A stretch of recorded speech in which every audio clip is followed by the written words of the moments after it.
সুজুদ আসে रहमतुल लिल आलमीन मस्जिदे ओ शुद हमारा ये जमीन जबान खुले जुड़े कोन আল্লাহু আকবার আল্লামা রুমি মুসনবী রুমির মধ্যে কথাটা উল্লেখ করেছেন দুনিয়ার সব জায়গা মসজিদ বানিয়ে দিতে আল্লাহ আমার নবীর বরকতে এবার কুকুর আমার জবাব দেয় এ আল্লাহর ওলি আপনি কি জানেন আল্লাহর প্রিয় বান্দারা বড় মায়া কইরা এই মাটির মধ্যে সেজদা দেয় বড় মোহাব্বত কইরা মাটির মধ্যে সেজদা দেয় এজন্য আমি কুকুর এই মাটিতে প্রস্রাব করি না আমি কুকুর গাছের সাথে দেয়ালের সাথে প্রস্রাব করি যেন আমার প্রস্রাবের কারণে কোনো মুমিন অপবিত্র না হয় এবার আল্লাহর ওলিরে ডাক দিয়ে কই হুজুর কুকুর দুই নাম্বার কি জবাব দিল বলে দুই নাম্বার একটা জবাব দিছে আমি জিজ্ঞাসা করলাম তুমি ফজরের সময় কেন ঘেউ ঘেউ কইয়া কু কইয়া ডাক মারো কুকুর আমার জবাব দেয় আমি জানি আমার আল্লাহ গফুর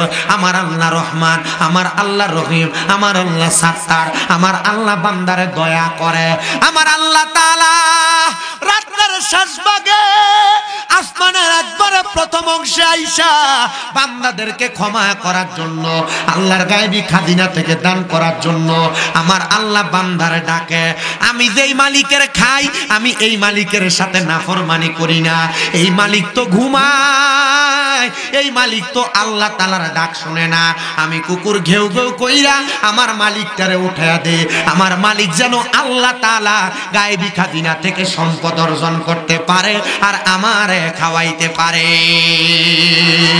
জবান খুলে জোরে জোরে বলেন না সুবহানাল্লাহ আফগানিস্তান নামক এলাকার মধ্যে একজন আল্লাহ পাকের বান্দা যিনার নাম হলো হযরত হাবিবুর রহমান ইবনে হাবিবুর রহমান ইবনে কাবিল আফিন্দি উনি বলতেছেন ও দুনিয়ার মানুষের দলেরা আমি একদিন আমার মসজিদের পাশে দিয়া রাত্রবেলা হেঁটে হেঁটে যাচ্ছিলাম যাওয়ার সময় আমি তাকে দেখলাম ওই মসজিদের মধ্যে একজন ব্যক্তি ইবাদত করতেছে কিন্তু তার এমন শীতের সময় তার শরীরের মধ্যে কোনো জামা কাপড় নাই একবারে অবস্থাটা কেমন জানি মনে হইতেছে কিন্তু উদি লাগায় ইবাদত করতেছে এটা দেখা আমার কাছে একটু সন্দেহ লাগলো গায়ের মধ্যে জামা কাপড় নাই কিন্তু মসজিদের মধ্যে ঢুইকা রাত্রবেলা ইবাদত করে কারণটা কি আমি তো এটা বুঝতে পারলাম না আমি মসজিদের সামনে যাইয়া ওনাকে ডাক দিলাম এগো আল্লাহর বান্দা আপনি যে কাপড় ছাড়া উলঙ্গ অবস্থায় উদিলা ভাবে আল্লাহর ঘরে প্রবেশ করলেন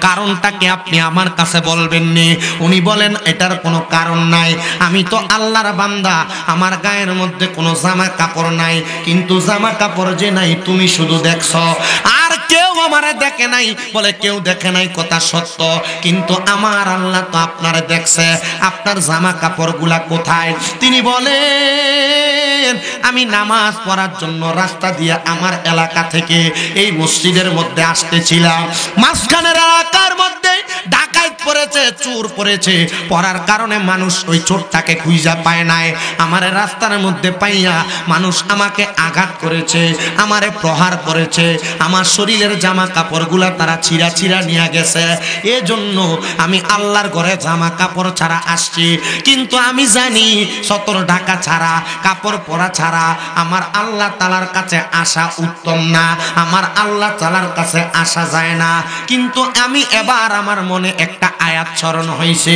কি স্মরণ হইছে আয়াত স্মরণ হইছে আমার আল্লাহ না বলছে লা ইউকাল্লিফুল্লাহু নাফসান ইল্লা উসআহা আমার আল্লাহ তাআলা কারো সাধ্যের বাহিরে কোনো কিছু চাপায়া দেয় না আমি ওই মানুষগুলার কাছে বেয়াজ্জতি হওয়ার যোগ্য এই জন্য আল্লাহ আমারে বেয়াজ্জতি করাইছে আমি এই মানুষগুলার কাছে আমার জামা কাপড়গুলা দিয়া দেওয়ার যোগ্য এই জন্য মানুষগুলা আমার জামা কাপড়গুলা ছিঁড়া নিছে আর তোমার কাছে আমি ধরা খাওয়ার যোগ্য আমি উলঙ্গ অবস্থায় মসজিদে আসছি এটার জন্য আমি যোগ্য এই জন্য আমার আল্লাহ তাআলা আমারে এমন ভাবে মসজিদে আনাইছে এবার আল্লাহর বান্দা কয় আমি কোন পাগলের ধান্দার মধ্যে পড়লাম উনি তো দেখতেছি মাওলার প্রেমে পাগল হইয়া উনি আর দুনিয়ার মানুষের মতো সাধারণ কথা বলে না উনি তো হাকিকি লেভেলের কথা বলে মানে গোপনীয় কথা বলে আমি বললাম বাবা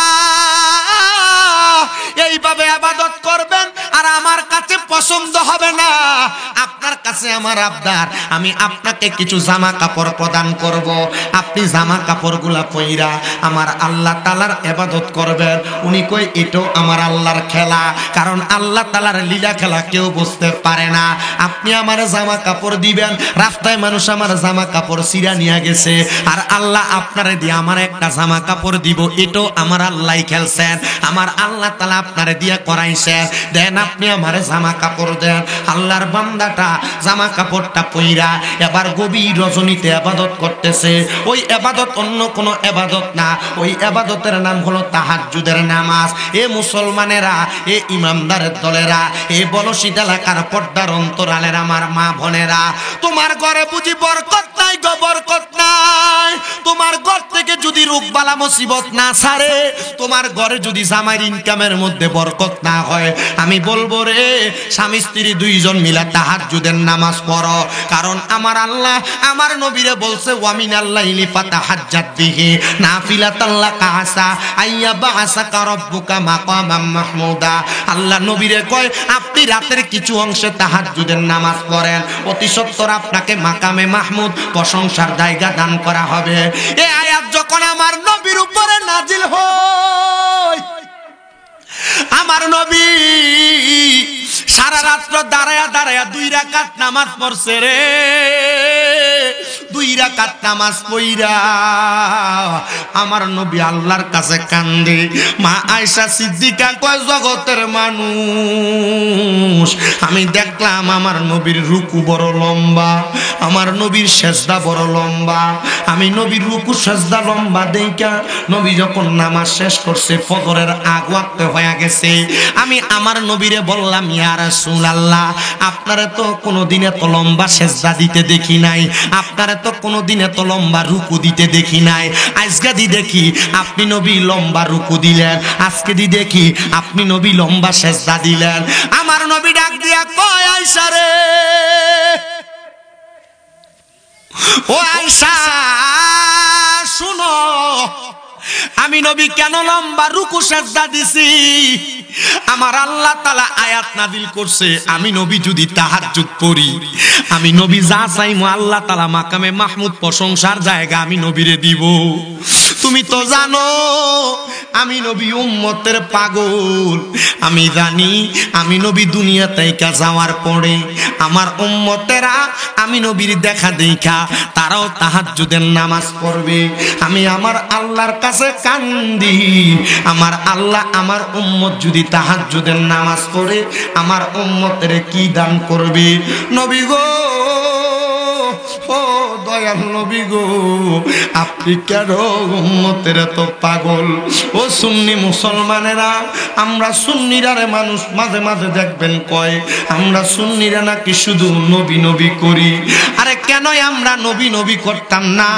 কারণ আমার নবী তো উম্মত উম্মত কইরা গেছে। ওরে বেলায়াতের মুর্শিদ হইয়া আসিলেন দিনের নবী, ওরে মুর্শিদকে না পাইলে কি আর রাসূল পাবিনি? বলেন মুর্শিদকে না পাইলে কি আর রাসূল পাবিনি? ওই আমার মুসলমান, আমার নবী কয়, আয়েশা আমি নবী কেন কান্দি জানো? আমি নবী কান্দি আমার আল্লাহ যেন আমার উম্মতে মুহাম্মদী গুলারে এই তাহাজ্জুদ নামাজ পড়লে কিছু দেয়। আম্মা জান আয়েশা কয়, নবী গো, ও দয়ার নবীজি, আমার আল্লাহ তো আপনি নবীরে ফিরিয়ে দিত না, কারণ আপনি নবীর একটা উপাধি হইল মুস্তাজাবাতুদ দাওয়াত। আপনি নবী কোন দোয়া করলে আল্লাহ তাআলা দোয়া কবুল করে গো। ও মায়ার নবী, ও দয়ার নবী, রাহমাতুল লিল আলামিন নবী, আমার আল্লাহ কি বলছে? আমার নবী কয়, আয়েশা আমার আল্লাহ ঘোষণা করছে আমি নবীর উম্মতেরা তাহাজ্জুদের নামাজ পড়া আমি আল্লাহর আমার আল্লাহর কাছে যা চাইবো আমার আল্লাহ উম্মতের তা প্রদান করব। হায়রে আমার বাবা, ও ও বলো শীতের মুসলমান, এবার এই তাহাজ্জুদের নামাজটা ওই আল্লাহর ওলি মসজিদে পড়তে গেছে, কারণ তিনি জানে তাহাজ্জুদ নামাজ পড়া আল্লাহর কাছে কিছু চাইলে আল্লাহ দেয়। অনেকের তো সন্তান হয় না, আল্লাহর কাছে চাইবেন আল্লাহ সন্তান দিবে। অনেকে ব্যবসা করেন বরকত হয় না, তাহাজ্জুদ পড়বেন আল্লাহ দিবে। অনেকে কামাই রুজি করেন বরকত হয় না, তাহাজ্জুদ নামাজ পড়বেন বরকত দিবে। অনেকে দুনিয়ার জমিনের মধ্যে কঠিন রোগে আক্রান্ত, আমি বলবো তাহাজ্জুদের নামাজ পড়বেন আল্লাহ দিবে। কিন্তু অনেকে চিন্তা করে হুজুর তাহাজ্জুদ নামাজ তো দূরের কথা, আমরা তো 5 ওয়াক্ত নামাজ হইতো পড়ি না, আমরা তাহাজ্জুদের নামাজ পড়াম কোন সময়? না রে মুসলমান না, আপনি বান্দা, আপনি উম্মতের দরকার আল্লাহ তাআলার আদেশ মোতাবেক আল্লাহ তাআলার হুকুমগুলো পালন করা। শুধু তাহাজ্জুদের নামাজ না, আরো অনেক নফল ইবাদত আছে। সলাতুল ইস্তিসকার নামাজ আছে, সলাতুল খায়রের নামাজ আছে, সলাতুল দোহার মানে চাষতের নামাজ আছে, আবার সলাতুল ইশরাকের নামাজ আছে, সলাতুল আওয়াবিনের নামাজ আছে, এমন অনেক সলাতুল হাজতের নামাজ আছে, সলাতুল তাসবির নামাজ আছে, এমন কত নফল ইবাদত আছে। আমরা তো শুধু 5 ওয়াক্ত লইয়া লাফাই, 5 ওয়াক্ত নামাজ হয়তো ঠিক মতো পড়ি না। আমি বলবো রে বাবা, আল্লাহ তাআলার গোপনীয় গায়বী খাজিনা থাইকা যদি তোমরা বেশি কিছু পাইতে চাও, তাইলে তোমরা এমন কিছু গোপনীয় ইবাদত করো যেটার মাধ্যমে আল্লাহ তাআলা তোমারে গোপন সম্পদ দান করব। এবার ওই আল্লাহর ওলি তাহাজ্জুদের নামাজ পড়ছে, নামাজটা পইরা সারা রাত্র মসজিদে কাটাইছে। নামাজ পইরা যখন এবার সকাল হয়ে যায়, ইশরাকের নামাজ পইরা আল্লাহর ওলি মসজিদ থেকে বের হয়। রাত্রে যেই ব্যক্তির লগে দেখা হইছে ওই ব্যক্তি বাড়ি থেকে বের হয়, আল্লাহর ওলি মসজিদ থেকে বের হয়ে সামনের দিকে যায়। এবার ওই ব্যক্তি চিন্তা করে যিনি নামাজ পড়ে তার সাথে আমার আগে পরিচয় নাই, আজকে প্রথমই দেখলাম, আমি দেখি সে কোথায় যায়, তার বাড়িটা কোন জায়গায়। এবার ওই আগন্তুক ব্যক্তি বলে আমি তার পেছনে পেছনে যাইতে লাগলাম, কিন্তু সামনে যেয়ে দেখলাম সে কোনো মানুষের বাড়িতেও যায় না, তার বাড়িতেও যায় না। আমি দেখলাম সে রাস্তায় যাইয়া একটা কুকুরের সাথে কথা বলে। কি এর লগে কথা কয়? কেউ আমি যদি কই কুকুর ভালো আসুনি, কুকুর কি জবাব দিব? কুকুর জবাব দিব? আমি যদি কুকুর ভাত খাইছ, জবাব দিব? জবাব দিবে না। তার মানে বোঝা যায় এই কুকুরের ভাষা বোঝার জন্য অলৌকিক একটা জ্ঞানের, এই জ্ঞান দেয় কে? আল্লাহ। কথা কয় না তো? আল্লাহ দেয়, বিশ্বাস আসেনি? আপনি যে বিপদে পড়লে সিগারেট ধরে আঙ্গে, মাশাআল্লাহ কি সুন্দর। আপনি আল্লাহর কাছে দিয়ে চান না? আপনি যদি টেনশনে পড়লে, রোগে আক্রান্ত হয়ে গেলে, আপনার একবারে টেনশন অবস্থা খুব খারাপ, আপনি যে আল্লাহর কাছে চান না, আল্লাহর কাছে কি কোনো কিছুর অভাব আছে? তার মানে বোঝাতে চায় আমরা নিতে জানি না। আমরা কথা কন, আল্লাহ দিতে চায় জানি না। আপনারা তো বিরিয়ানি খাওয়ার আওয়াজটা দিতেছেন না। কয় ডাক না? কয় ডাক না? দেখতেছি গরু একটা তো দেখ না, দেখলাম কয়টা? হ্যাঁ 5টা। ওই দেখো 9 না। এই নি বিরিয়ানির আবার শ্বাস। উনি বলেন আমি আগন্তুক, আমি মনে করছি উনি ওনার বাসায় যাবে, কিন্তু উনি কারোর বাড়িতে যায় নাই। উনি যাইয়া তার সাথে কথা কয়। উনি বলেন আমি তাকে দেখলাম, উনি কুকুরকে বলতেছে কুকুর। কুকুরও লড়ে না, কুকুরও জায়গা থেকে নড়ে না। এ কুকুর, আমি তো জানি কুকুরের 10টা ভালো স্বভাব আছে, কিন্তু কুকুরের 3টা খারাপ স্বভাব আছে। তুমি বলো তো এই খারাপ স্বভাবগুলো তোমার মাঝে কেন? আল্লাহর ওলি এই প্রশ্নগুলা কইরা কুকুরকেই বারবার প্রশ্ন করে। কুকুরের 1 নাম্বার খারাপ স্বভাব, কুকুর মাটিতে প্রস্রাব করে না, যে কোনো ওয়াল বা গাছের সাথে প্রস্রাব করে। কুকুরের 2 নাম্বার খারাপ স্বভাব, কুকুর সকালবেলা তার মালিককে ঘুমাইতে যায় না, ঘেউ ঘেউ করে ডাকে। কুকুরের 3 নাম্বার খারাপ স্বভাব, কুকুর ভিক্ষুক দেখলে, ফকির দেখলে ঘেউ ঘেউ করে ডাকে। কুকুর, তুমি বলো তো তোমার এই 3টা খারাপ স্বভাব কেন? এ প্রশ্ন কইরা আল্লাহর ওলি মাথা নাইরা উনি আবার মসজিদে ব্যাক করে আসছে। মারহাবা নাই দো। ওই আগন্তুক ব্যক্তিটা বলে আমি ওনার পেছনে পেছনে মসজিদে প্রবেশ করলাম। প্রবেশ করার পর ওনারে জিজ্ঞেস করলাম, এ বাবা, এ হুজুর, আপনার কাছে আমি জানতে চাই, আপনি যে কুকুরটার সাথে কথা বললেন, হুজুর কুকুর তো কথা বলতে পারে না, কিন্তু আপনি কুকুররে 3টা প্রশ্ন করলেন, কুকুর কি আপনার প্রশ্নের জবাব দিছে? বলে হ্যাঁ দিছে। হুজুর আপনি বুঝছেন? বলে বুঝছি। বলে কি বুঝছেন? আপনি প্রশ্নগুলার জবাবগুলা দেন। আপনি তো বললেন কুকুরের 10টা ভালো গুণ আছে, এর মধ্যে 3টা খারাপ গুণ। 1 নাম্বার খারাপ গুণ, কুকুর কেন ওয়ালের সাথে অথবা গাছের সাথে প্রস্রাব করে? কুকুর কেন মানুষের মতো ডাইরেক্ট মাটিতে প্রস্রাব করে না? এবার আল্লাহর ওলি ডাক দিয়া কয়, এই কুকুর আমারে জবাব দে, আমারে জবাব দে। বলে তুমি কি জানো, শুধু জোদাসে রাহমাতুল লিল আলামিন মসজিদে ও শুধ হামারা ये জমিন। জবান খুলে জোরে কোন আল্লাহু আকবার। আল্লামা রুমি মসনবী রুমির মধ্যে কথাটা উল্লেখ করেছেন, দুনিয়ার সব জায়গা মসজিদ বানিয়ে দিতে আল্লাহ আমার নবীর বরকতে। এবার কুকুর আমার জবাব দেয়, এ আল্লাহর ওলি, আপনি কি জানেন আল্লাহর প্রিয় বান্দারা বড় মায়া কইরা এই মাটির মধ্যে সেজদা দেয়, বড় মোহাব্বত কইরা মাটির মধ্যে সেজদা দেয়। এজন্য আমি কুকুর এই মাটিতে প্রস্রাব করি না, আমি কুকুর গাছের সাথে দেয়ালের সাথে প্রস্রাব করি, যেন আমার প্রস্রাবের কারণে কোনো মুমিন অপবিত্র না হয়। এবার আল্লাহর ওলিরে ডাক দিয়ে কই, হুজুর কুকুর 2 নাম্বার কি জবাব দিল? বলে 2 নাম্বার একটা জবাব দিছে। আমি জিজ্ঞাসা করলাম, তুমি ফজরের সময় কেন ঘেউ ঘেউ কইয়া কু কইয়া ডাক মারো? কুকুর আমার জবাব দেয়, আমি জানি আমার আল্লাহ গফুর, আমার আল্লাহ রহমান, আমার আল্লাহ রহিম, আমার আল্লাহ সাত্তার, আমার আল্লাহ বান্দারে দয়া করে।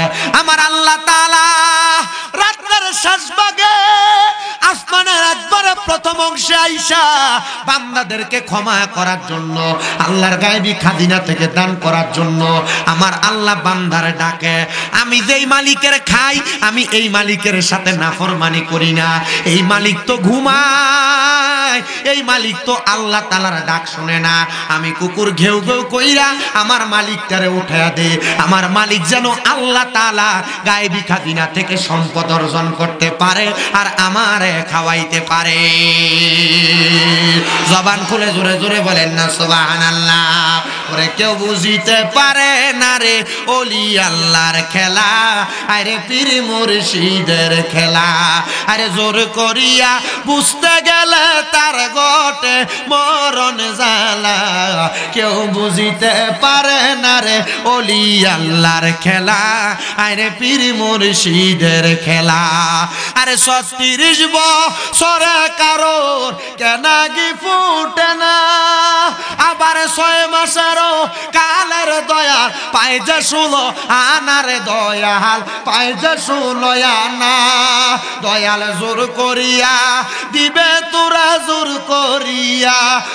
করিয়া দিবে তোরে ববের যত প্রেম জ্বালা। কেউ বুঝিতে পারে না রে ওলি আল্লাহর খেলা, আরে পীর মুর্শিদের খেলা। কথা বলেন ঠিক কিনা? এবার ওই আগন্তুক ডাক দিয়া কয়, আল্লাহর ওলি গো, তাহলে 3 নাম্বার প্রশ্নের জবাবটা দেন। কুকুর যে দুনিয়ার জমিনে থাইকা ফকিরকে দেখলে ঘৌ ঘৌ করে ডাকে, কুত্তা কুত্তা ফকির দেখলে ঘেউ ঘেউ করে ডাকে, আপনি যে প্রশ্ন করলেন কুকুর আপনারে কি জবাব দিছে? বলে কুকুর আমারে জবাব দিছে, এই ফকির বেড়া বোঝে না, দুনিয়ার মানুষের কাছে যায় যায় হাত পাতে। এই ফকির জানে না দুনিয়ার মানুষের সম্পদ দেয় আল্লাহ, দুনিয়ার মানুষের দয়া করে আল্লাহ, দুনিয়ার মানুষের সব কিছু দেয় আল্লাহ। ফকির আল্লাহর কাছে না চায় মানুষের কাছে চায়। ফকির কার কাছে চায়? বহুত এলাকার ফকিরের বিল্ডিংর মাথা না ধরে। কুমিল্লা শহরের এক ফকির, তার দৈনিক কামাই 3000। কয় হাজার? কই না কথা কই দিব সামনে শুনিন হেতের কথা কই। তো তার কামাইলো দৈনিক 3000 2500।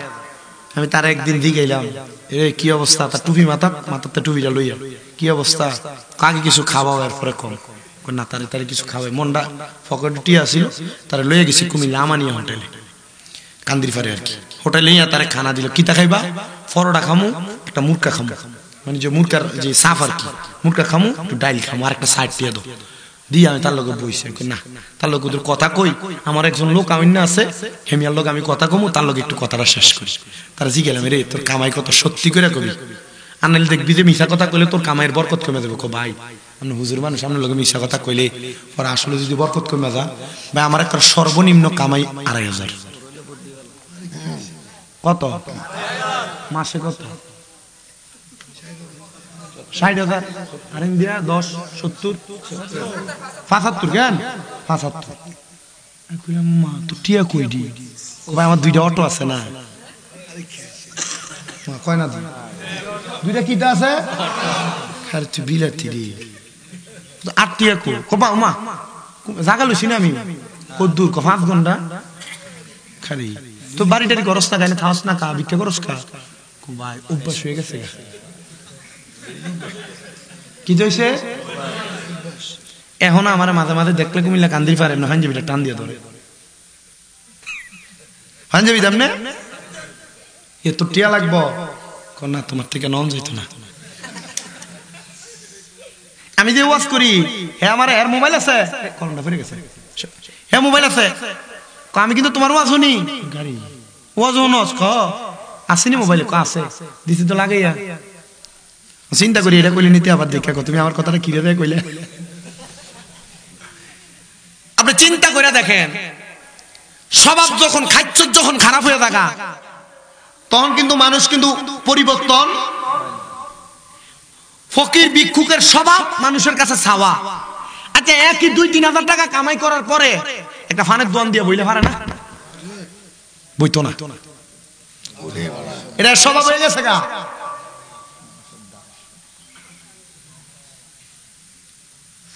এগত কয়দিন আগে জয়পুরহাট গেছি আমি, যাওয়ার সময় রাস্তায় দাঁড়াইছি, এক মহিলা ভিক্ষা খুঁজে। তো আমাদের চাক্কা পাল্টাইছি আমরা বগুড়াতে, তো আমি এনে এক বেটি ভিক্ষা করে, আমি কইলাম কি গো, আমি যে ভিক্ষা করো সুস্থ মানুষ, ক বাবা কিতা করুন, তো ভিক্ষা যে করে। আমি কইলাম তো আমার বাড়িতে একটা কামের লোকের দরকার, আবার আমার মাদ্রাসার ভিতরে একটার ভিতরে কাম ইয়া রামদুইনা বেডি নাই, আমার এনে ৮,০০০ টাকা বেতন দি, করবেন নি চাকরি? ইয়া আমার ভাই শ্যাম শ্যাম 2টা মাইয়া আছে, আমার দামাই নাই তো, এরা নিয়ে খাবার লাগে, মাইয়া দিদি সাহেব কেটা, আমি যদি কাম করি? উত্তর রেডি। আমার কথা যেটা, আপনি যদি আল্লাহর কাছে চাইলে আল্লাহ আপনারা দেয়। আপনি তো ফকির মানুষ, ভিক্ষা করতে করতে খাচ্ছ খারাপ না কইরা, ফকিরের কথা বাদ দিলাম, আপনি সাধারণ পাবলিক, আপনার কামাই 500, কিন্তু আপনার সংসার চলতেছে না। আপনি তাহাজ্জুদের মুসল্লায় আর রাত্রবেলা আল্লাহর কাছে কাঁদেন, দেখবেন 1 দিন 2 দিন 3 দিন 1 মাস 2 মাস 3 মাস তাহাজ্জুদের মুসল্লায় যদি খাস নিয়তে হারাম না খেয়ে যদি কাঁদতে পারেন, আল্লাহর খাজিনায় অভাব আছে? অভাব নাই, কিন্তু আমরা চাইতে জানি না। উনি বলতেছে কুকুর আমার উত্তর দেয়, আমি ফকির দেখলে এই জন্য গেউ গেউ করি। এই ফকির জানে না, এই ফকির মানুষের কাছে চায় যে আল্লাহ মানুষরে দেয়। এই ফকির যদি সেই আল্লাহর কাছে চাইতো, তাহলে আমার আল্লাহ তাআলা ফকিরকে দান করত। এই জন্য আমি আপনার কাছে জানতে চাইলাম, হুজুর আপনি কেমনে এই ক্ষমতা অর্জন করলেন যে কুকুরটার সাথে আপনি বোঝাপড়া করতে পারলেন? উনি কয় আমি আল্লাহ তাআলার কিছু বাড়তি ইবাদত কইরা আমি এই ক্ষমতা অর্জন করেছি। এই কথা বলার পরে আল্লাহর বান্দাটা ওই জায়গার মধ্যে মাথাটা চক্কর দিয়া পইরা গেছে। মাথাটা চক্কর দিয়া পড়ার পরে ওই আল্লাহর বান্দা আস্তে আস্তে কিছুক্ষণ পরে আগন্তুক ব্যক্তি পানি দিয়া তারে হোশ কইরা ডাক দিয়া কয়, হুজুর আপনি যে মাথা চক্কর দিয়া পইরা গেলেন, কারণটা কি বলবেননি? বলে অন্য কোনো কারণ নাই, আমি একটা কারণে চক্কর দিয়া পড়ছি। বলে কোন কারণে? বলে আমি তোমার সাথে যে কথা বলেছি, আমার কথাটা একটা মিথ্যা কথা ছিল। মিথ্যা কথা ছিল গো।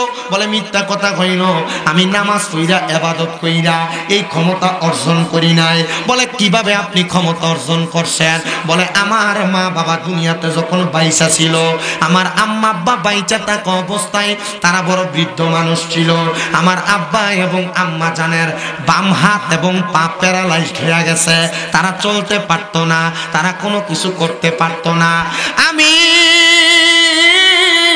আমার মা বাবা মরার আগ পর্যন্ত ওই প্যারালাইজড হওয়ার কারণে আমার মা বাবা বড় মুত্তাকি ছিল, আমার মা বাবা বড় নেককার ছিল। আমি আমার মা বাপের সামনে নিয়ে আমি তাদের নামাজের সময় নদী থেকে পানি আইনা আইনা আমার মা বাবারে ওযু করাইয়া দিতাম, আর আমার আম্মা আব্বা ওযু করত, ওযু কইরা দোয়া করত আমার জন্য। আমার মা বাবা একদিন আমার সামনে নিয়ে আমার আল্লাহর কাছে দোয়া করছে, মনিবু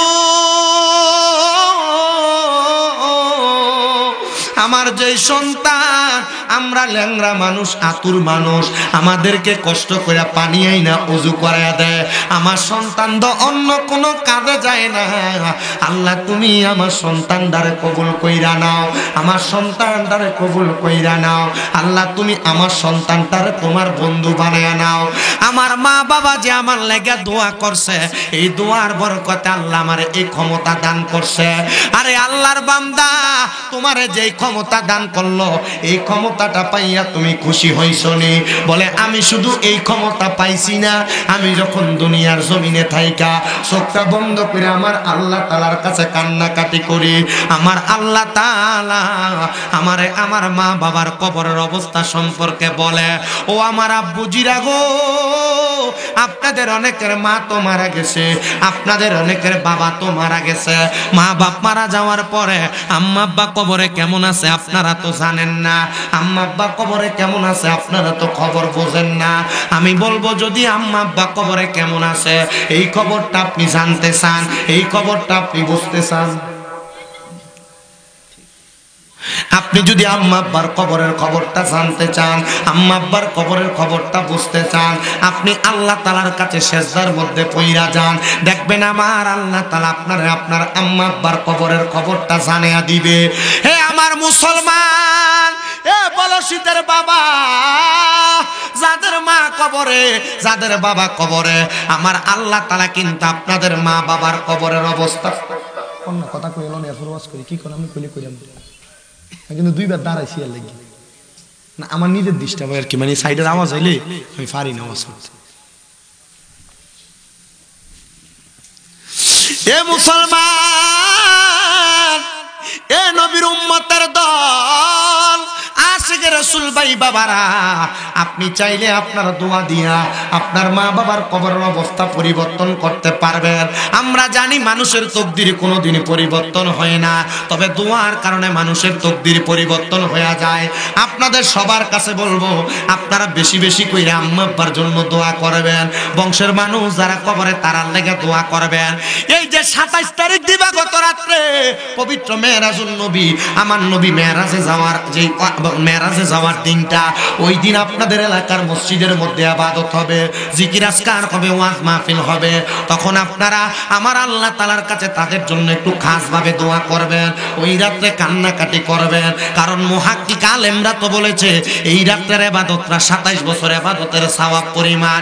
তাইলে আল্লাহ তাআলা যদি আমাদেরকে এত সওয়াব প্রদান করে, আমরা সবাই এই দোয়াগুলো করার দরকার আছে না নাই? এ নবীর উম্মতের দল, এ নবীর আশিকের দল, মেরাজের বয়ান না, আমার নবী মেরাজ থেকে আসার পরে আল্লাহর নবী রাহমাতুল লিল আলামিন নবীর কাছে প্রত্যেকদিন সকালবেলা আবুল হেকাম নামক যে ব্যক্তি পরবর্তীতে আবু জাহেল মুরুক্কের ফিতা হইছে, ওই আবু জাহেল আমার নবীর সামনে আইসা নবীরে প্রত্যেকদিন সকালে জিগাইতো, এ মুহাম্মদ তোমার কাছে নতুন কোনো খবর আছে কিনা, নতুন কোনো খবর আছে কিনা। নবী যেদিন মেরাজ থেকে আসছে ওই দিন সকালবেলা আবু জাহেল আইসা আমার নবীরে জিগাই, এ মুহাম্মদ তোমার কাছে নতুন কোনো খবর আসেনি আজকে? উনি বলেন, হ্যাঁ আমার কাছে খবর আছে। বলে কি খবর? বলে গতকালকে রাত্রবেলা আমি মসজিদে হারাম থাইকা আমি মসজিদে আকসাতে গিয়েছি, যেই জায়গার দূরত্বটা ওই সময় পায়ে হাইটা 1 মাস লাগতো, মসজিদে আকসা থাইকা আমি নবী আল্লাহ তাআলার লামকানে গেছে, আল্লাহর সঙ্গে আমার দিদার হইছে, আল্লাহ তাআলার নিদর্শনগুলা আমি দেখছি। আবু জাহেল ডাক দিয়ে কয়, আমি বলবো না তুমি মিথ্যা কথা বলো, তবে যদি তোমার গোত্রের মানুষকে আমি তোমার সামনে আনি, তুমি কি এই কথাটা তোমার গোত্রের মানুষের কাছে বলতে পারবা? ডাক দিয়া কয় আনেন না গো, আমি বলতে সমস্যা কি, আমি তাদের কাছে আমার কথাটা বলবো। এবার গোত্রের সব মানুষকে সামনে আইনা আবু জাহেল ডাক দিয়া কয় তোমরা জিজ্ঞাসা করো মুহাম্মদের কাছে নতুন কি খবর আছে। আমার নবী ডাক দিয়া কয় নতুন কোনো খবর না, যেটা সত্য সেই কথা তোমাদের কাছে বলতেছে। বলে কি সত্য কথা? বলে গতকালকে রাত্রবেলা আমরা বাইতুল মুকাদ্দাস আমি গমন করেছি। এবার ওই ইহুদিদের মধ্যে, ওই বংশের মানুষের মধ্যে অনেকেই ছিল বাইতুল মুকাদ্দাসে গেছে।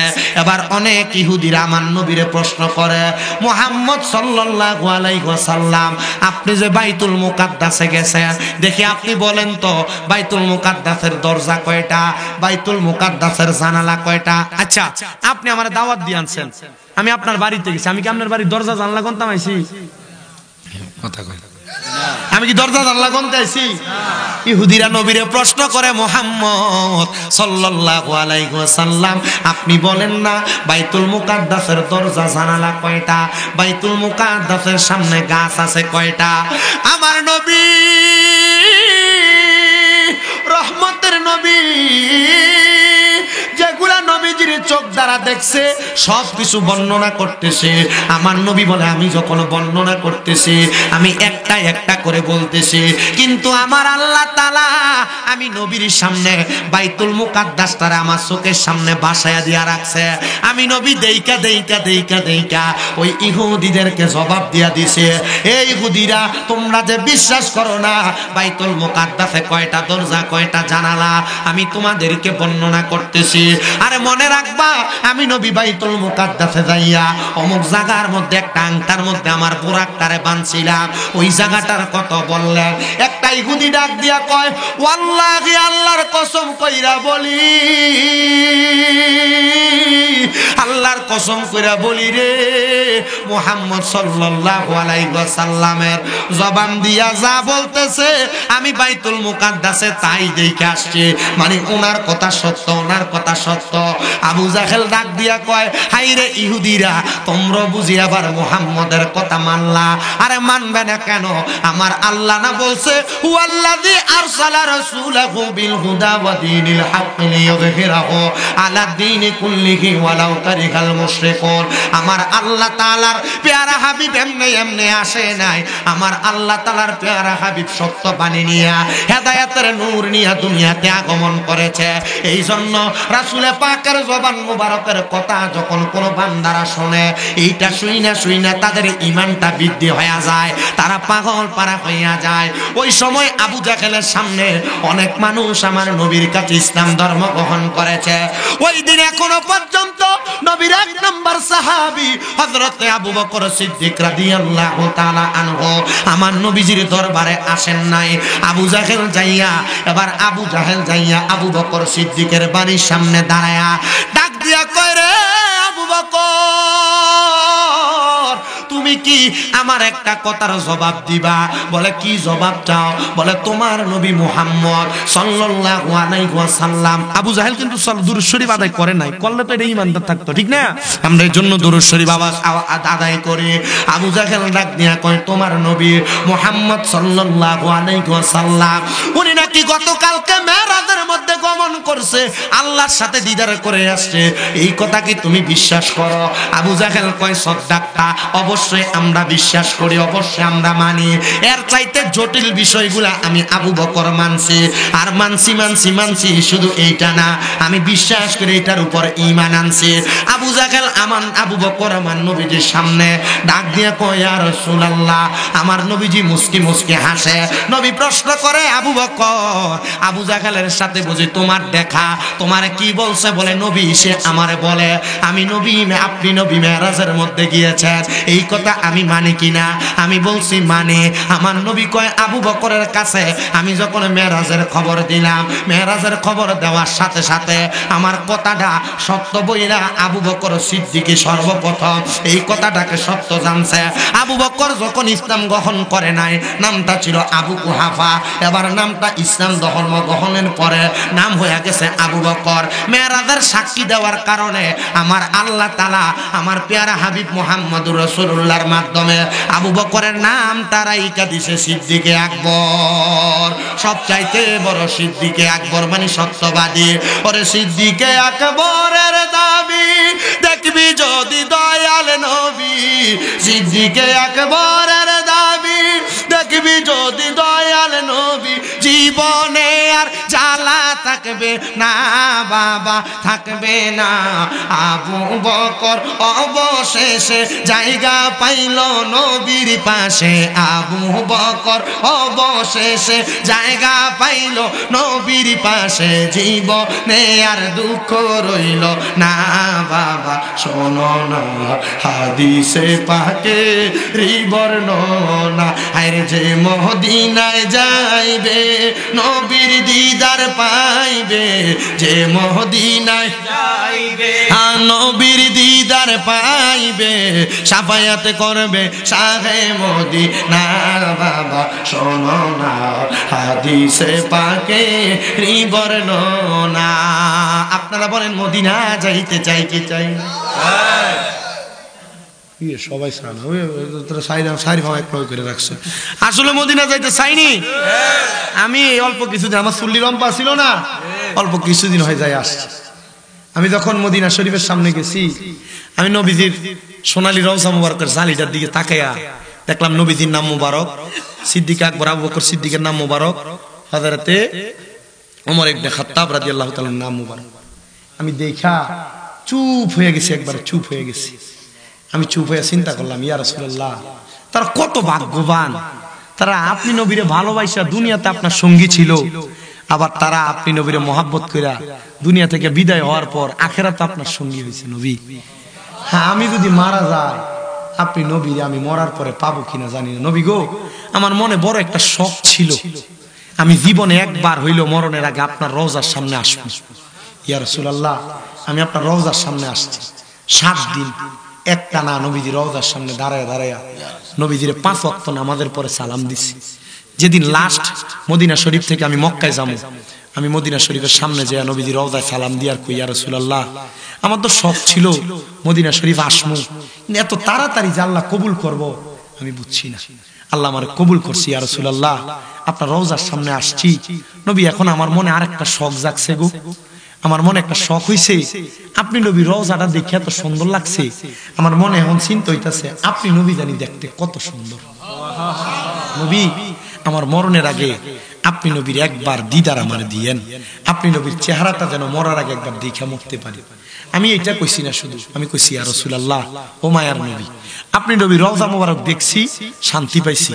বাংলাদেশে যে ওয়াজ করতে যাই, কত মানুষ সে নিয়ে ওয়াজের মাঠে আপনি নবীর গজল গায়, আপনি নবীর শান গায়, আপনি নবীর দুরূদ পড়ি, কিন্তু তারা মক্কা মদিনা আসতে চায়। ইয়া রাসূলুল্লাহ, তারা আপনি একবার মক্কা মদিনা আইনেন, কারণ বাংলাদেশের বলশীদের মসজিদে নামাজ পড়লে 1 ওয়াক্ত পড়লে 1 ওয়াক্তের সওয়াব পাইবেন, কিন্তু মদিনার মসজিদে নববীতে 1 ওয়াক্ত নামাজ পড়লে 50,000 রাকাতের সওয়াব পাইবেন। নবী গো, মক্কা শরীফের কালো গিলাফের দিকে তাকায় তাকায় 1 ওয়াক্ত নামাজ পড়লে 1 লক্ষ ওয়াক্তের সওয়াব পাওয়া যায়। নবী গো, জীবনে কোন দিন 1 লক্ষ ওয়াক্ত নামাজ পড়লাম, আপনি তারার একটু কবুল কইরা মক্কা মদিনা আইনেন। আব্বা, টাকা পয়সা আছে 2-3 লাখ টাকা এক লগে হইলে খেতে দিয়া জায়গা জমি কিনা রাখা দেন, টাকা পয়সা এক লগে হইলে আপনি ব্যাংকে নিয়ে রাখা দেন। আল্লাহর কসম কইরা কই, আপনি মারা যাওয়ার পরে আপনার সন্তান, আত্মীয় স্বজন এই জায়গাগুলা, এই সম্পদগুলা তার মতো করে ব্যবহার করব। আমি মক্কার সামনে যাই দেখছি এক বুড়া বেড়া খুব কষ্ট করে মক্কার দিকে ঢুকতেছে, কিন্তু আমি দেখছি বুড়া মানুষ মক্কায় ঢুকার পর আমি 1 চক্কর দিয়ে তাওয়াব দিয়ে আসছি, আমি আইয়া দেখি রুকনে ইয়ামিনীদের সামনে বুড়াটা আমার পেছন দিয়ে দৌড়ে দৌড়ে আইতাছে। আমি কইলাম, কিরে, এবার রাতে না লাঠি ছিল, এটা দৌড়ে দৌড়ে আইতাছে, লাঠি কই? তখন আমি চিন্তা করলাম, না, মক্কার সামনে আওনে এখন আর লাঠিটা লাগতেছে না, ইমানের জোরে আল্লাহ শক্তি বাড়াই দিচ্ছে। ভাই কক্সবাজার ট্যুর দেওয়ার লেগে পোলা পানি 15-10,000 টাকা 20,000 টাকা বাজেট করে। আমি আপনার কাছে কমু, আপনি টাকাটা মক্কা মদিনা যাইবার লেগে বাজেট করেন। কি শান্তির জায়গা, কি মজার জায়গা। আমি আসার পরে আর মনে শান্তি নেই। আমি শুধু আল্লাহর কাছে দোয়া করি, আল্লাহ আরেকবার দেখি না যাওয়া যায়নি। ওই জায়গায় গেলে আপনার তৃপ্তি মিটবে না। খানা খাবেন আপনি, আরে খানা মক্কা মদিনাতে গেলে আপনি জমজমের পানি খাইতে খাইতে আপনার পেট এমনি ভরে যাবে। আপনি নামাজ পড়ে বাইর হবেন, দেখবেন ছোট ছোট বাচ্চারা ইয়া আল্লাহ হাজি হাদিয়া কই আপনারা ডাকতেছে, খেজুর খেয়ে পেট ভরে যাবে। এত মজার জায়গা মক্কা মদিনা। আর আপনি আরেক কথা মনে রাখবেন, আল্লাহর নবীজি বলছেন মান যারা কবরি ওয়াজাবাত লাহু শাফাআতি ইয়াউমাল কিয়ামাহ। যে ব্যক্তি আমি নবীর রওজা মুবারক জিয়ারত করলো, তার জন্য সুপারিশ করা আমি নবীর জন্য অত্যাবশ্যক, আমি নবীর জন্য ওয়াজিব। তো নবী যদি আপনার জন্য সুপারিশ করে, এই মিয়া নবীজির সুপারিশকে আল্লাহ ফিরিয়ে দিব না, তাহলে আপনার জন্য জান্নাত ওয়াজিব হয়ে যাবে। এই জন্য আপনাদের কাছে আমি একটা কথা বলতে চাই, এটাকে শাফায়াতে কুবরা বলে, ঠিক না হুজুর?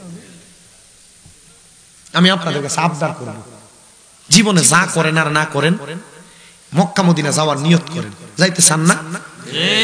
নিয়ত করতে অসুবিধা আছে? রাসূল পাকের ঘোষণা, ভালো ভালো নিয়ত যারা করে এই নিয়তের বরকত আল্লাহ তাআলা তাদেরকে দান করে। আপনার মনে করেন আপনি কামাই করেন মাসে 10-15 20,000 30,000 50,000 টাকা, আপনি নিয়ত করবেন আল্লাহ আমি যদি 2 কোটি টাকার মালিক হই 1 কোটি টাকা মসজিদে দিয়ালাম। আপনি যদি 2 কোটির মালিক হবেন কিনা আপনার বর্তমান অবস্থা দেখে তো আপনি বুঝবেন। যদি মনে করেন যে আপনি তো বুঝেন হইতেন না, নিয়ত করে নেবেন আল্লাহ আমি 2 কোটির মালিক হইলে 1 কোটি কই দিয়ে দেব, মসজিদে দিয়ে দেব। দেখবেন আল্লাহ আপনার হয়তো বা এই নিয়তের বরকত আপনারা দান করে দিবে। কই থেকে টাকা কামাই করছেন আপনি বুঝতেও পারবেন না, ঠিক না? আমি আপনাদের কাছে এটা বলতে চাচ্ছি আর কি, আপনি নিয়ত করবেন আল্লাহ আমার মরার আগে একবার মক্কা মদিনা নিয়েন। কারণ নিয়াতুল মুমিনিন খায়রুম মিন আমালি, মুমিনের নিয়ত তার আমলের চাইতে উত্তম। আপনি নিয়ত করছেন আপনি মক্কা মদিনা যাবেন, যাইতে পারেন না, আপনি মারা গেছেন, মারা যাওয়ার পর আপনার আমল নামায় মক্কা মদিনা যাওয়ার সওয়াবটা লেখা হয়ে যাবে। হাত তোলেন, ডান হাত, বলেন আল্লাহ মরণের আগে একবার হইলেও মক্কা তাওয়াফ মদিনা জিয়ারত নসিব করেন, আমিন। যদি যাইতে নাও পারেন আমল নামায় যাওয়ার সওয়াব হবে। মহব্বতে কোন আমিন। আমরা সবাই যাইতে চাই তো ইনশাআল্লাহ। মহব্বতে পড়েন যে মদিনায় যাইবে নবীর দিদার পাইবে, যে মদিনায় যাইবে নবীর দিদার পাইবে, শাফায়াত করবে শাহে মদিনা।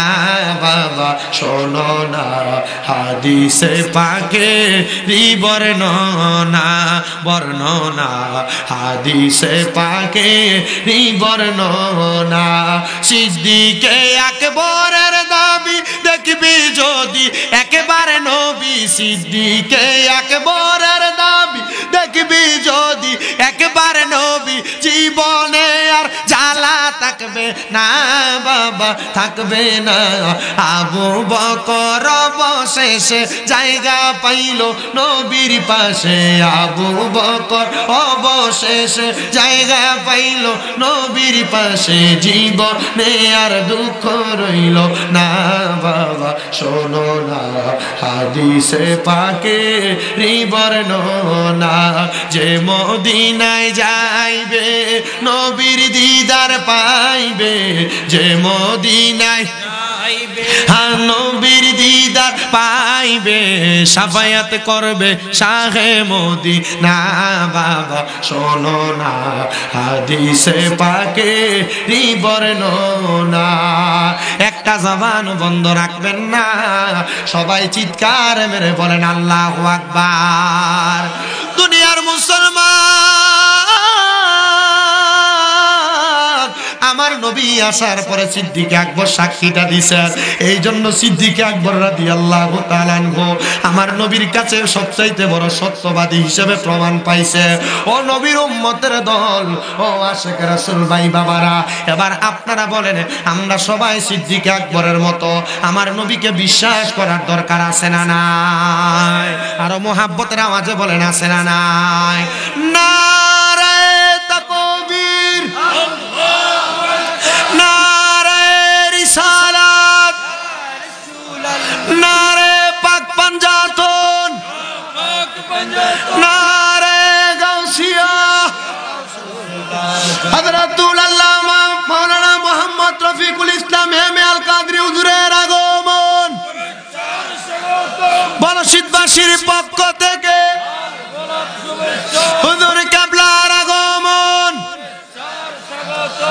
জোরে বলেন মারহাবা। আসতে হয়ে গেল না? হুজুর আমাদের ওস্তাদ সমতুল্য, আমাদের থেকে বড় বড় অনেক ছাত্র আছেন, হুজুরের ছাত্র যারা আমাদের ওস্তাদ সমতুল্য, আপনারা হুজুরদেরকে বরণ করে নেবেন। আর আমি সবচাইতে খুশি হয়েছি কি জানেন, অনেক জায়গা আছে না মানুষের ভাইরালের দোষে ভাইরাসে ফেলছে, অনেক আলেমদের নাম নিচে দেয় আর আমরার নাম উপরে দেয়। আজকে যে একজন আলেমকে, আপনারা একবারে ডাইরেক্ট কথা, একজন আলেমকে আপনারা দোয়ার জন্য আপনাদের এখানে রাখছেন, এটার কারণে আল্লাহ তাআলা আপনাদেরকে অসংখ্য বরকত দান করবে। কারণ আপনারা ভাইরাল ভাইরাল কইরা ছোট ছোট হুজুর আর আমরা মুরুক্ষরার নাম উপরে দিয়েন না, দিয়া আপনারা আমরারে হুজুরের কাছে বদদোয়া স্বীকার করাইবেন না। আমি এটার জন্য মাহফিল কমিটিকে আলাদা পার্সোনাল ধন্যবাদ দিচ্ছি যে আপনারা ওলামায়ে কেরাম যারা প্রখ্যাত এবং আলেমী দ্বীন ওনাদের নাম আপনার উপরে দিচ্ছেন। আর বহুত জায়গার ভিতরে আমি নিজে দেখি আমার জিজ্ঞা যে হুজুর আপনার নামটা কিন্তু উপরে দিছি, আমি বললাম না আমারটা উপরে দিচ্ছেন কি লেখা, ভালো সবাই নিচে দিয়া দেন, নিচে দিয়া এরপরে আপনি অন্য যত এলাকার আলেম মসজিদের ইমাম থাকলো এর নাম উপরে দেন। কেন জানেন?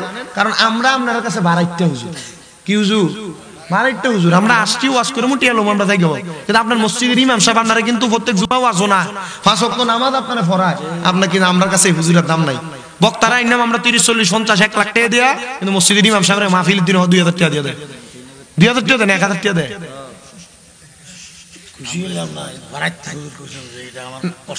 আমি আরে কইছি আমি বাড়িতে কি আমি নবীদের ওয়ারিস হয়তো এটার কারণে আমি নগণ্য, আমি আরো ছোট বানাই, ওরা তুলাম দিয়ে, হ্যাঁ আরো ছোট বানাই আর কি, আরো ছোট বানাইছি। আপনারা আল্লাহর কাছে দোয়া করবেন, করবেন নি? করবেন। আমার মাদ্রাসাটির লেগে দোয়া করবেন, আমার মাদ্রাসার ছাত্রটির জন্য একটু দোয়া করবেন, আমার মাদ্রাসার ছাত্রদের জন্য দোয়া করবেন। কারণ এই যে এখন যে একটা অবস্থা না, ঠান্ডার কারণে ছাত্ররা কথা বলতে পারে না, গলা দিয়ে কথা আসে না, কাশি দেয়, আমি খুব হতভম্ব। না না না, আমার মাদ্রাসা সব কুমিল্লা নূরপুরে। আপনারা অনেক মা বাবা আছে বিদেশি পোলা ভাইনারে বালাবুরা খাওয়াইয়া সুন্দর করে পড়ালেখা করাইতো স্যার, কুমিল্লা নূরপুর চকবাজারে তাহফিজুল কোরআন ইন্টারন্যাশনাল হিফজ মাদ্রাসা। না না না, আর বাড়ি হলো না, আর কুমিল্লা শহরে। আপনারা শুধু আমাদের জন্য দোয়া করবেন, করবেন না ইনশাআল্লাহ? এই যে বলো শীতের মানুষ, যুব সমাজ, এলাকার মানুষ এত সুন্দর জান্নাতের বাগানের ইন্তজাম করে, আপনারা কি খুশি না? আপনারা কি খুশি না? এটার উসিলায় আল্লাহ চাইলে কি আমাদেরকে কবুল করবে না? আছে হুজুর, মসজিদ আছে, আল্লাহ কবুল করবে আমাদেরকে। এই জন্য আপনাদের সবার কাছে আমার আবদার থাকবে, আপনারা ওলামায়ে কেরামকে সম্মান, ইজ্জত, তাজিমের সাথে রাখবেন তো ইনশাআল্লাহ। সিদ্দিক আকবর রাদিয়াল্লাহু তাআলা আনহু যখন তিনি দুনিয়া থেকে ইন্তেকাল করলেন, ইন্তেকাল করার পর সিদ্দিক আকবর রাদিয়াল্লাহু তাআলা আনহুর লাশ মুবারককে নিয়ে সাহাবায়ে কেরাম অপেক্ষা করছেন, ওনার লাশ দাফন করবেন। আমি আল খাসাইসুল কুবরাতে ঘটনাটা দেখে আমি বড় অবাক হইলাম, কিরে ওনার জীবনীতে এত বড় ঘটনা। সিদ্দিক আকবর রাদিয়াল্লাহু তাআলা আনহুর ইন্তেকালের পরে এবার সব সাহাবায়ে কেরাম ওনার জানাজা পড়ার পর সবাই অপেক্ষা করছেন, ওনাকে কোথায় দাফন করবেন? পাশে জান্নাতুল বাকি? না, সিদ্দিক আকবর রাদিয়াল্লাহু তাআলা আনহুর লাশটাকে জানাজা পড়ার পর অনেক সাহাবায়ে কেরাম যখন বসা, হঠাৎ একজন সাহাবী উনি উল্লেখ করে বলতেছেন, হে নবীর কলিজার টুকরা সাহাবায়ে কেরাম, আমার রসুলে পাক আমাকে অল্প কিছুক্ষণ আগেই বলে দিলেন সিদ্দিক আকবর রসুলে পাকের দুনিয়ার সঙ্গী ছিল, হিজরতের সঙ্গী ছিল। আমরা যেন সিদ্দিক আকবরকে নবীজির পাশে শোয়া দিয়া, আমরা যেন সিদ্দিক আকবরকে রসুলে পাকের আখিরাতের সঙ্গী বানাইয়া দিই।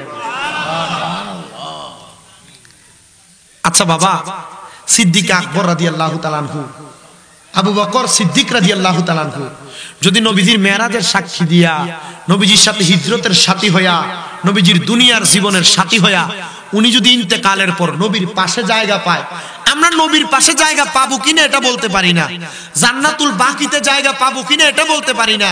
তবে আমরা যারা সুন্নি মুসলমান আমরা দাবি করি, আমরা এতটুক বিশ্বাস রাখি যে হুজুর আমরা ইন্তেকাল করার পর, আমরা ইন্তেকালের আগে সাখরাতুল মাউতের বিছানায় আমরা নবীজির দিদার চাই, ঠিক কিনা? নবীজির দিদার চাই কি চাই না?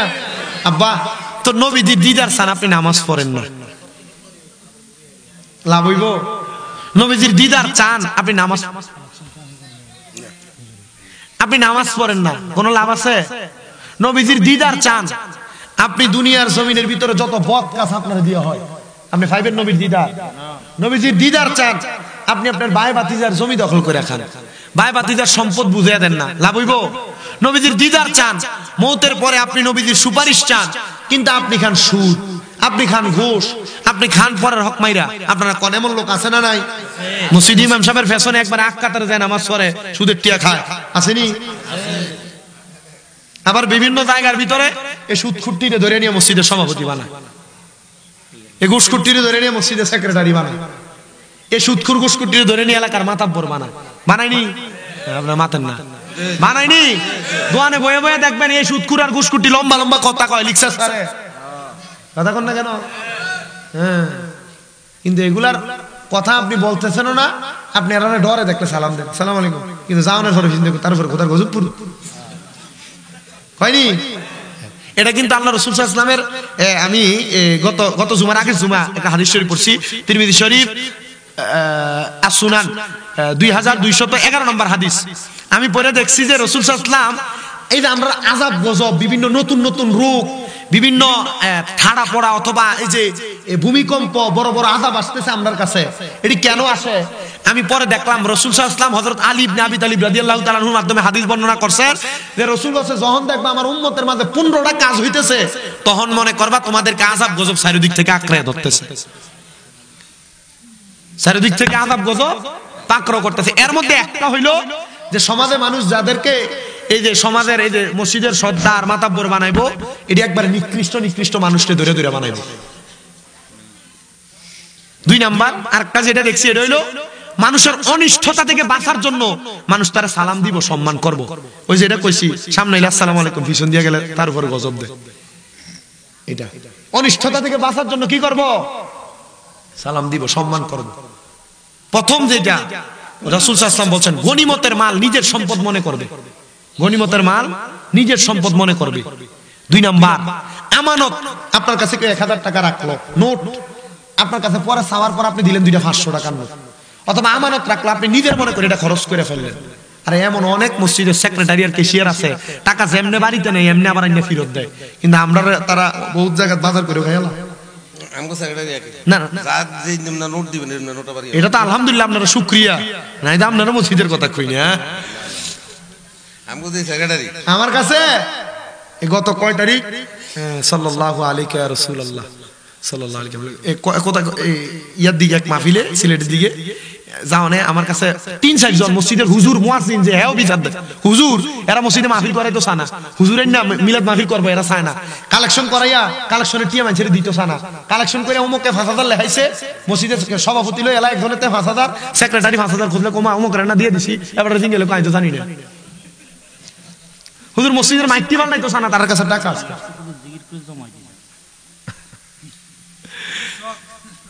আচ্ছা, হুজুর মানে নামাজ পড়ে না, দেখেন নামাজ যদি পড়ে তাহলে হুজুর আশা রাখছো ওই দেন ও মা গো হুজুর 5 মিনিট জিকির করবেন। আচ্ছা, আমি এডি কইরা এই জিকির তো এটা আল্লাহর ডাক, কিন্তু এই জিকির করলো কিন্তু দেখেন না আমরা বন্ধ কইব, এটা কইব হেডা কইব কয় না।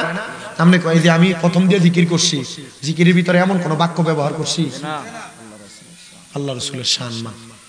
আল্লাহ তাআলা আমাদেরকে সহি সমঝ দান করুক। তারপর আমার কাছে মুয়াজ্জিন বিচার দে, হুজুর এই মসজিদে যে মাইকটি হুজুর কুদুর ফালদা না, এটি যে আযান দিলে আমি আল্লাহু আকবার কইলে এটার ভিতরে শোনা যায়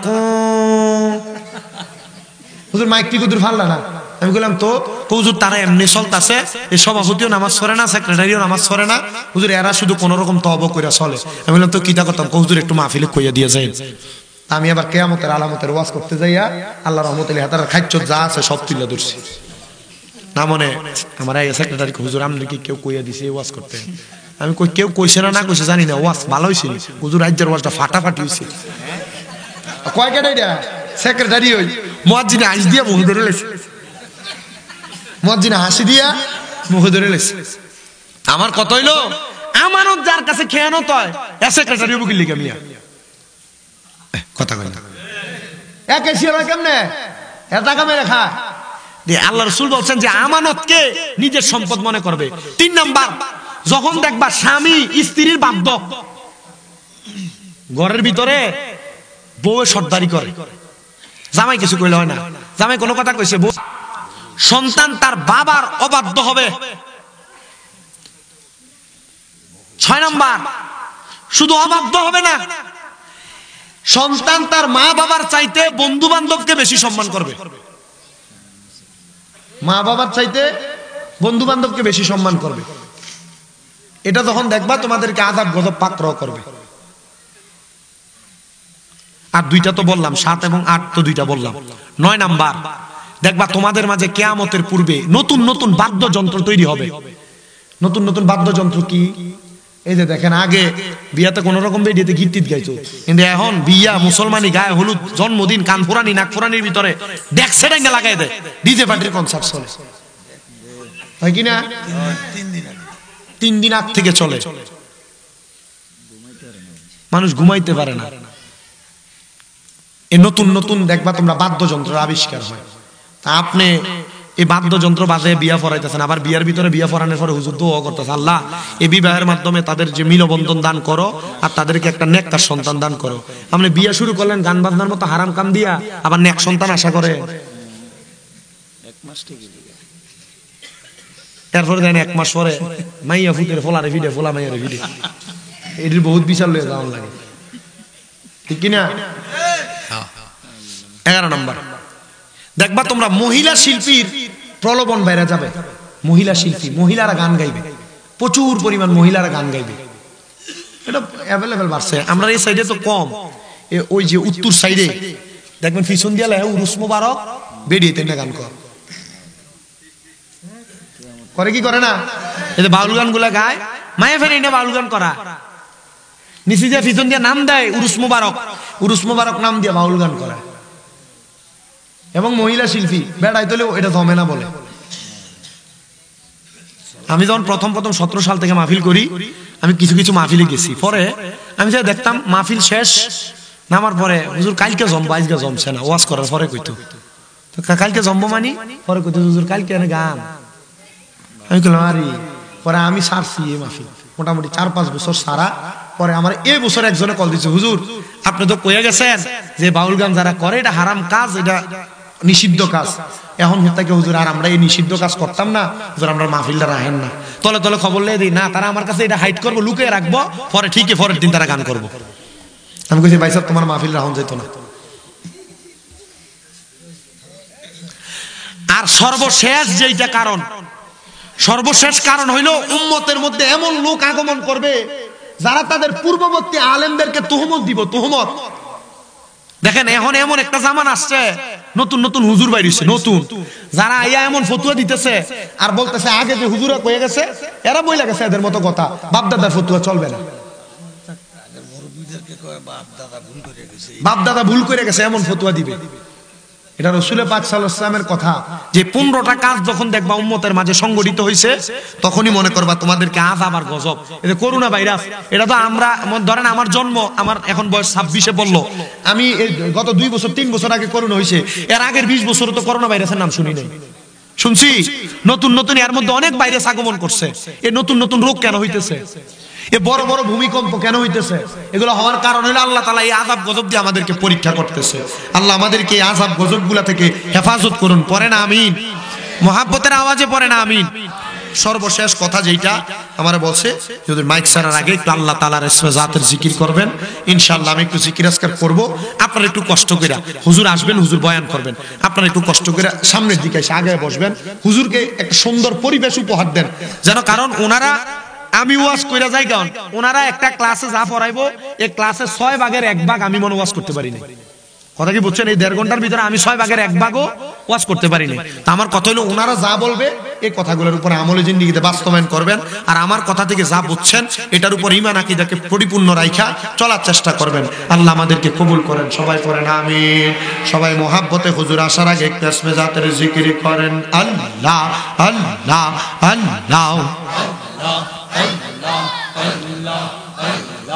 আল্লাহ আল্লাহ আল্লাহ, দমে দমে জফর নাগাও, আল্লাহ আল্লাহ দমে দমে মারহাবা, আল্লাহ আল্লাহ আল্লাহ, দমের উপর বাড়িঘর, দম চাপিলে সবই পর, দমে দমে বাড়িঘর, দম পুরাইলে সবই পর, দমে দমে তালাশ কর কে আছে আপন, মারহাবা আল্লাহ আল্লাহ আল্লাহ, দমে দমে মারহাবা আল্লাহ আল্লাহ আসিলে তুফান ভাঙবে না ঘরের বান আসিলে তুফান চিরবে না ঘরের বান মন পাখি উইরা যাইব নিঝুম জঙ্গলায় দমে দমে মারহাবা আল্লাহ আল্লাহ আল্লাহু আল্লাহ দমে দমে মারহাবা আল্লাহ আল্লাহ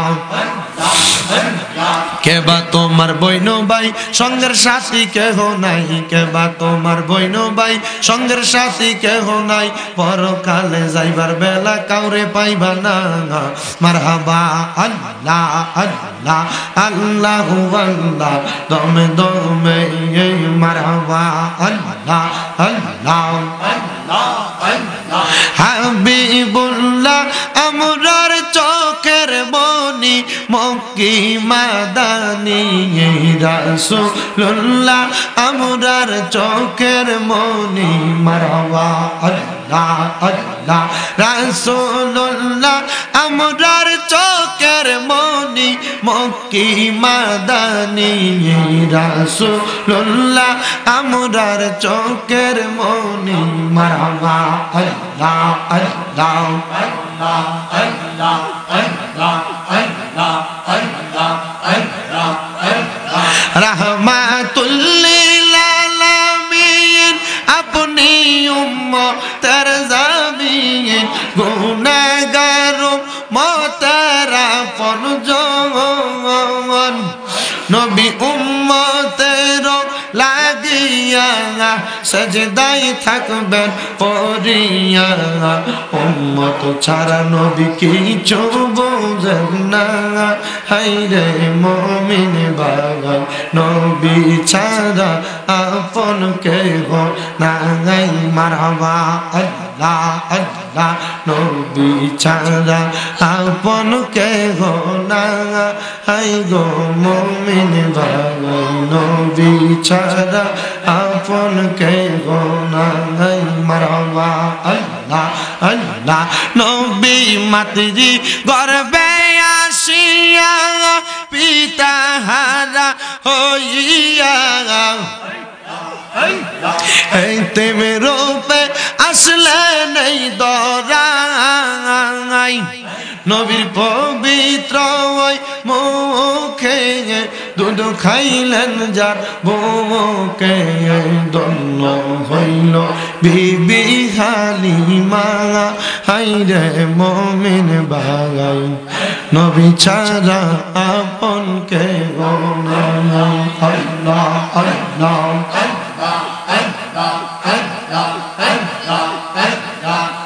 লা ইলাহা ইল্লাল্লাহু মুহাম্মাদুর রাসূলুল্লাহ সাল্লাল্লাহু আলাইহি ওয়াসাল্লাম সবাই পড়ি আলহামদুলিল্লাহ মহব্বতে পড়ি আলহামদুলিল্লাহ সর্বশেষ আরেকটা হাদিসে মুবারক আপনাদেরকে শোনাই নবীজির কলিজার টুকরা সাহাবী जिनार नाम हजरत आनास इब्ने मालिक रादियाल्लाहु ताआला अन्हु जिनार उपाधि छिलो खादिमुर रसूल नबीजी एकदिन खादिमुर रसूल आनास इब्ने मालिक रादियाल्लाहु ताआला अन्हु के निया उनी बेर हইছেন মদিনাতুল মুনাওয়ারা থেকে বের হওয়ার সময় রাসূল পাক সাল্লাল্লাহু আলাইহি সাল্লাম আনাস ইবনে মালিক কে বলছেন আনাস আমি নবী যা দেখতে পাচ্ছি তুমি কি তা দেখতে পাচ্ছ আনাস রাদিয়াল্লাহু তাআলা আনহু বলে ইয়া রাসূলুল্লাহ আপনি কি দেখতে পাচ্ছেন নবীজি বলছেন আমি দেখতে পাচ্ছি ওই যে দেখো দূরে অনেকেই একসাথে আল্লাহর কাছে দোয়া করছেন ইয়া রাসূলুল্লাহ দেখতে পাচ্ছি বলে আমি দেখতেছি তারা যখন দোয়া করতেছে তাদের প্রত্যেকের হাতের উপরে এক একটা নূর চমকাইতেছে সুবহানাল্লাহ কি চমকাইতেছে নূর চমকাইতেছে এটা বলার মূল কারণ হইলো এই যে শবে মেরাজের রাতে বহুত মসজিদের ভিতরে তালা ঝুলে এরা ওই এই রাতে ইবাদত করাকে বেদাত মনে করে বা এই রাতে ইবাদত করতে চায় না এই বইটা বলার মূল কারণটা একসাথে হইয়া যে দোয়া করলে আল্লাহ কবুল করে আনাস রাদিয়াল্লাহু তাআলা আনহু নবীজিকে বলছেন ইয়া রাসূলুল্লাহ আপনি দোয়া করেন আমিও যেন এই নূর দেখতে পাই রাসূল দোয়া করলেন আনাস রাদিয়াল্লাহু তাআলা আনহু বলেন আমি তাকাইলাম তাদের দিকে আমি দেখলাম তাদের হাতের মধ্যে নূর দেখা যাচ্ছে আনাস ইবনে মালিক রাদিয়াল্লাহু তাআলা আনহু বলেন আমার নবী আমাকে সাথে সাথে বললেন আনাস তাড়াতাড়ি চলো আমরা তাদের সঙ্গে দোয়াতে অংশীদার হব আমার নবী আনাস ইবনে মালিক রাদিয়াল্লাহু তাআলা আনহুকে নিয়ে দোয়ার মধ্যে অংশীদার। নবীজি সাল্লাল্লাহু আলাইহি সাল্লাম নাকি ওই সাহাবায়ে কেরাম তারা যে দোয়া করতেছে আমার নবী সেই দোয়া করতেছে, আমার নবী তাদের সাথে আমিন আমিন বলতেছেন। এই যে আমরা দোয়া করার সময় আমিন বলি, আমার নবীও ঠিক এমন ভাবে আমিন বলতেছে।